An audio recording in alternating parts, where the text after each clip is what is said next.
We dismiss history at our peril. Liberty Nation Radio with Mark Angelides.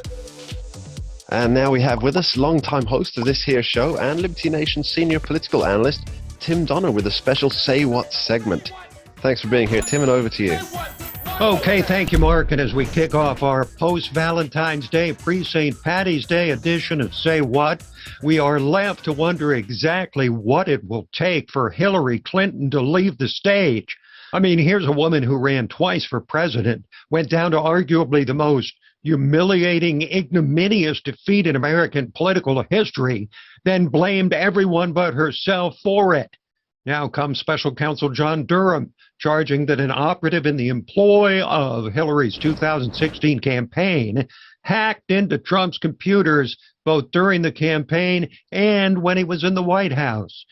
And of course, as always, Hillary did, as the Clintons always do, deflect, shift the blame, and then, incredibly, make a speech sounding like another campaign kickoff. We can't get distracted, whether it's by the latest culture war nonsense or some new right-wing lie on Fox or Facebook. By the way, they've been coming after me again lately, in case you might have noticed. It's funny, the more trouble Trump gets into, the wilder the charges and conspiracy theories about me seem to get. Republicans are defending coup plotters. They're getting awfully close to actual malice in their attacks. So gracious, so inspiring, so nuanced. Let's break that down for a moment, shall we? Hillary's culture war nonsense is exactly what has the Democrats tanking and reeling nationally. So, of course, she is, as always, completely tone deaf. And it was John Durham, after 3 years of investigation, and not Trump, who made the allegation. And sounding ever the lawyer, she uses the term actual malice. Is she planning to sue Fox or Trump or the entire basket of deplorables, class action suit? Of course, Hillary may well think, hey, it took Biden 3 times to land in the Oval Office, and if he can make it, I certainly can.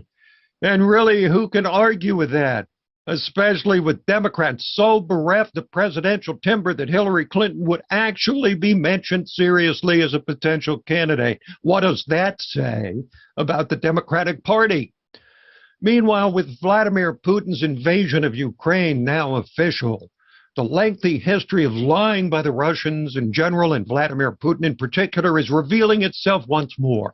Here's a one-stop shop of Russian declarations and promises in the wake of the largest military mobilization since World War II, delivered by Anatoly Antonov, Russian ambassador to the U.S. on ABC's Sunday morning show, 3 days before all the promises he made were broken. There is no innovation, and there is no such plans. It was fixed in Russian documents that we conveyed to our American friends in the State Department.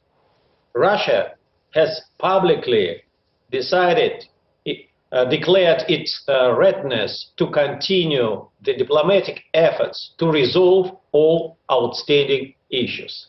Each state has a right to protect its boundary and border. Russian troops are on a sovereign Russian territory. We don't threaten anyone. There is no invasion. We stand ready to continue diplomacy. Then he says they'll protect their boundary, which they then summarily expanded by effectively annexing 2 Ukrainian provinces 1 day later, and then the invasion a couple days after that. But no, they don't threaten anyone. The ultimate exercise in gaslighting and lying. Make no mistake, Putin's intent is no less than to reclaim the Russian and Soviet empire, and the weakness of America's 46th president is providing him ample opportunity to kick that project into another gear.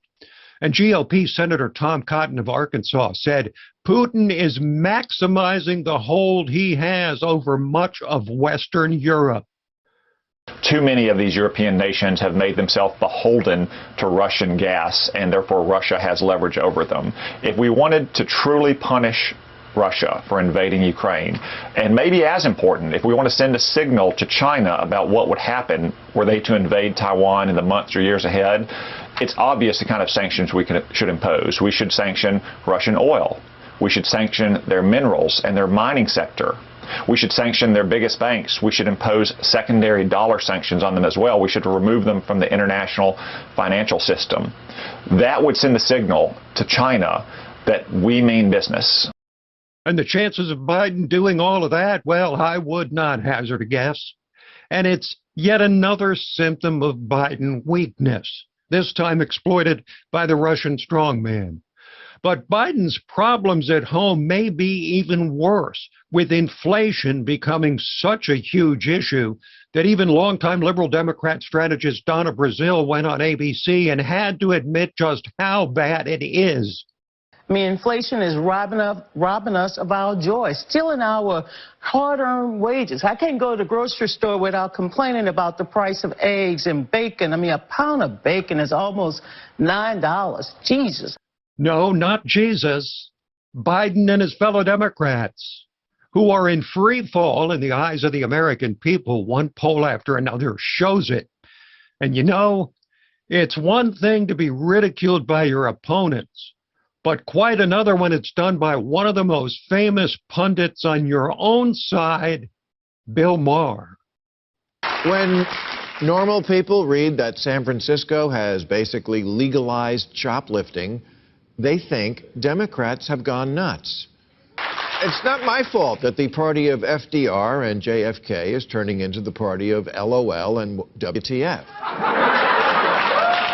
Members of Congress tweeting things like cancel rent, cancel mortgage, and no more policing or incarceration, declaring that capitalism is slavery, canceling Lincoln and Dr. Seuss, teaching children they're oppressors and math is racist, making Mr. Potato Head gender neutral. Democrats have become a parody of themselves, just making rules to make rules because it makes you feel like you're a better person. Well, Mark, I don't know about you, but I just feel like a better person for hearing all those swell ideas from the far left. Cleansed even. How about you? Actually, Tim, cleansed perhaps isn't the word I'd personally use. Now, many thanks for being here and sharing. And don't touch that dial. Coming up next, we're talking liberty with Scott Cosenza. We dismiss history at our peril. Liberty Nation Radio with Mark Angelides. We're doing it for real, really real. Liberty Nation. And Jeff Charles, contributor for LibertyNation.com. I think we're starting to make an impact. Liberty style, fight for freedom. The tracking poll sponsored by Liberty Nation for Thursday. Mentioned by Dan Bongino, Rasmussen, Jordan Peterson, and others. I can do it again if you want me to. Cited in Mark Levin's American Marxism. I think we're starting to make a really big impact. Get noticed. We're doing it. Rock on. I'm gone.